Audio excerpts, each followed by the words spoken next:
Você já se perguntou por que algumas pessoas, mesmo em meio à dor e à adversidade, parecem carregar uma paz inexplicável? E por que outras, com tudo aos seus pés, vivem em constante vazio? A resposta está em algo que não se vê com os olhos, mas transforma tudo: a fé. Olá, você está no canal Bíblia e Fé. Aqui mergulhamos fundo nas Escrituras Sagradas para encontrar respostas que tocam a alma, despertam o espírito e transformam o nosso modo de viver. Se você busca mais do que palavras bonitas, se deseja compreender o agir de Deus nos detalhes da história e no silêncio do coração, então inscreva-se. Hoje vamos explorar uma mensagem que pode abrir seus olhos espirituais e renovar a sua fé. Fique comigo até o fim, porque o que você vai ouvir pode mudar a forma como você enxerga a sua própria jornada. A história de Er é curta, quase silenciosa, mas profundamente perturbadora. Em Gênesis 38, nos deparamos com um versículo que assusta pela sua frieza e ao mesmo tempo instiga pela sua profundidade. Er, o primogênito de Judá, era mau aos olhos do Senhor, e o Senhor o matou. Apenas isso é dito. Nenhum detalhe sobre o que Er fez, nenhuma explicação, nenhuma chance de redenção narrada. Apenas o veredito de Deus. Er era o filho mais velho de Judá, herdeiro da linhagem de Jacó, neto de Israel. Em termos humanos, isso o colocava em posição de honra. Ele foi escolhido para ser o marido de Tamar. E em um contexto cultural tão familiarizado com bênçãos e primogenitura, tudo indicava que Er teria um papel relevante no povo de Deus. Mas em uma reviravolta que causa desconforto, seu nome é rapidamente associado ao juízo e à morte. O que poderia ter feito Er para merecer tal destino? A Bíblia não diz. E esse silêncio, por si só, fala alto. Às vezes queremos que tudo esteja explícito, mas o Espírito Santo nos convida a refletir nas entrelinhas. Deus viu algo em Er que os olhos humanos não viram, e decidiu não permitir que sua maldade prosperasse. Essa passagem nos confronta com uma verdade muitas vezes ignorada. Deus é amor, mas também é justiça. Em um mundo onde muitos banalizam o pecado e buscam uma espiritualidade sem compromisso, a história de Er nos lembra que a santidade de Deus não negocia com a maldade.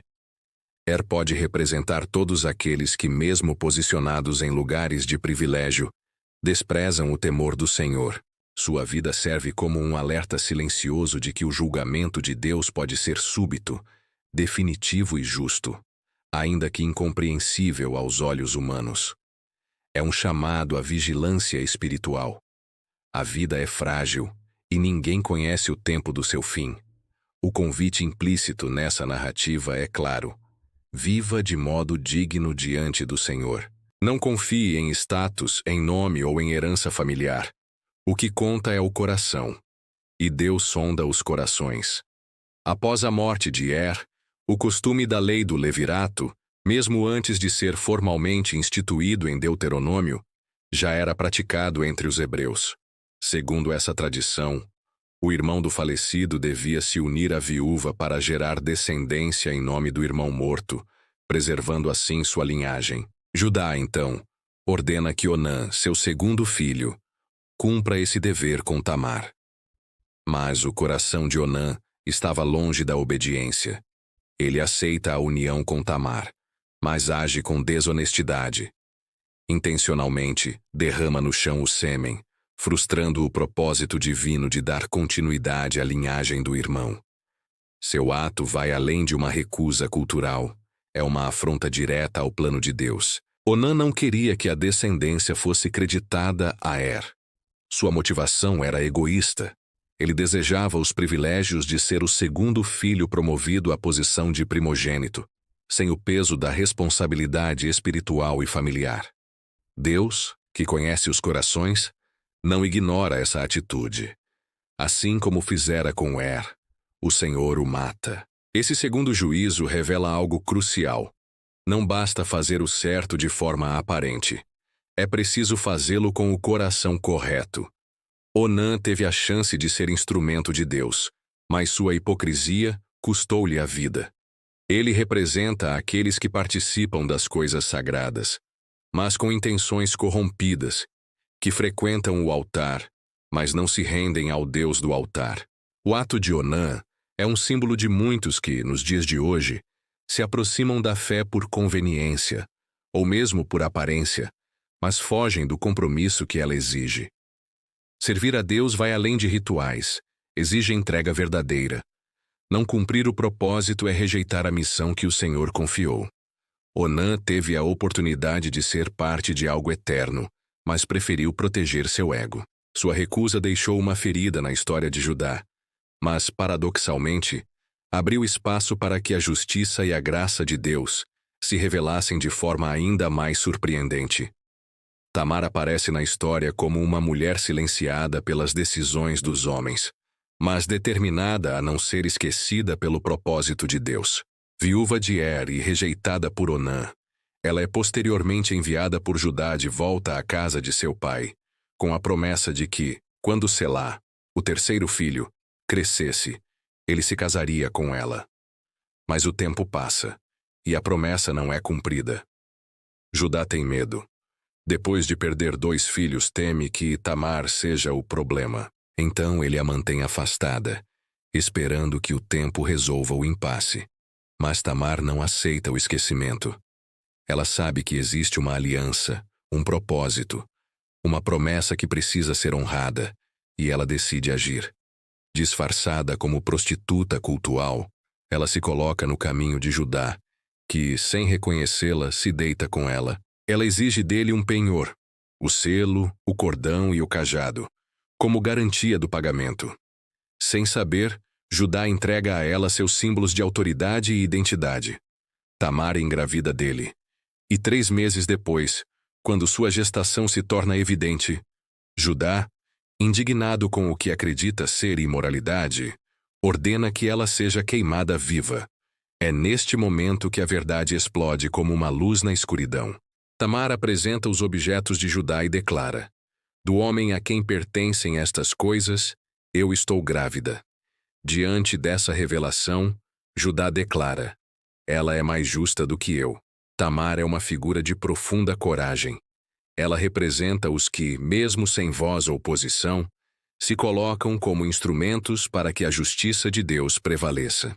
Sua história é um grito contra as estruturas de poder que negligenciam os vulneráveis, e uma lembrança de que Deus honra os que perseveram em fé. Deus não ignorou Tamar.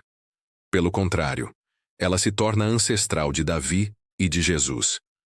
A mulher rejeitada passa a carregar no ventre a continuidade da linhagem messiânica. O que era escândalo aos olhos dos homens, tornou-se redenção aos olhos de Deus. Judá é um personagem cheio de contradições. Filho de Jacó, parte da linhagem da promessa, mas também cúmplice da venda de José como escravo. Pai que não lidera com justiça e homem que não cumpre sua palavra. Gênesis 38 mostra um Judá passivo, apático, mais preocupado com reputação do que com retidão. Ele abandona a responsabilidade de pai espiritual, falha com Tamar, e vive como se pudesse controlar as consequências de suas escolhas. Mas o confronto com a verdade, quando Tamar revela que ele é o pai de seu filho, provoca uma mudança interna. Ao dizer, ela é mais justa do que eu, Judá não apenas reconhece sua culpa, ele se arrepende.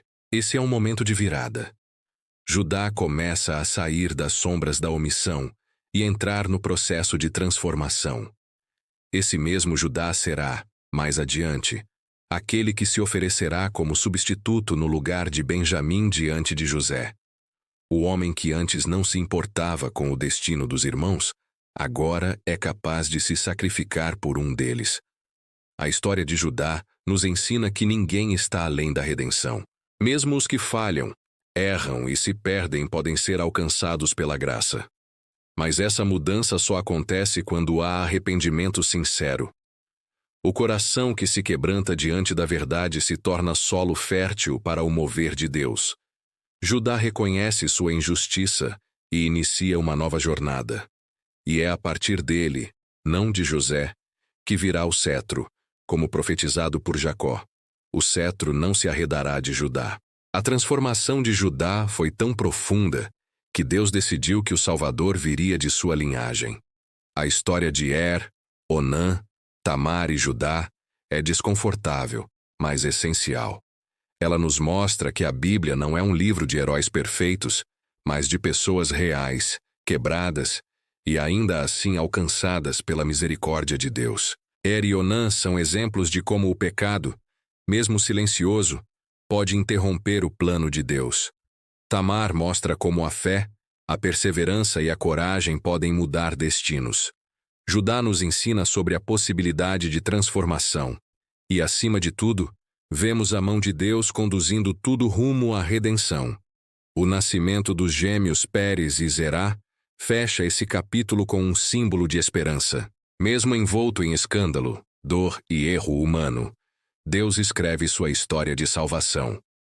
É de Pérez que virá a linhagem do rei Davi, e mais tarde, do Rei dos Reis, Jesus Cristo. Isso nos lembra que Deus não precisa de cenários perfeitos para realizar seus planos. Ele transforma escândalo em glória, dor em cura e queda em ponto de partida. O que para os homens seria esquecido, para Deus se torna eterno. A mensagem central aqui é: Deus é soberano até nas imperfeições humanas. Nada foge do seu controle, e mesmo as páginas mais sombrias da história podem se tornar plataformas para a manifestação da sua graça. A história de Onã, Tamar e Judá é uma das narrativas mais desconcertantes e ao mesmo tempo redentoras das Escrituras. Ela não nos oferece apenas um relato de erros e consequências, mas uma profunda revelação do caráter de Deus.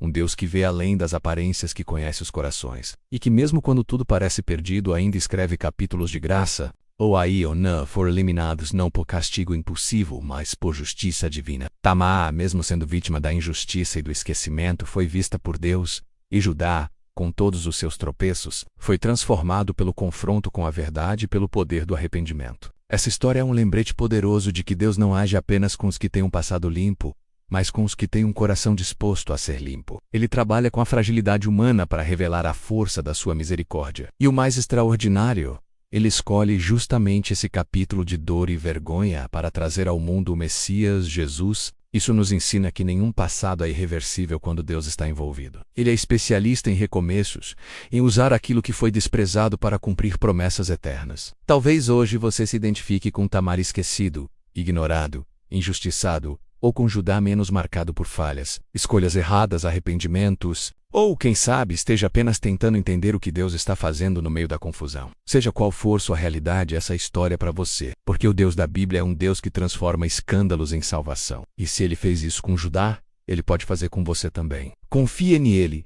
Entregue-se ao processo. Deixe que o autor da história reescreva também a sua. Se essa mensagem tocou seu coração, curta este vídeo. Inscreva-se no canal Bíblia e Fé e compartilhe com alguém que precisa dessa palavra de esperança. Deus ainda está escrevendo histórias. Que a próxima seja a sua.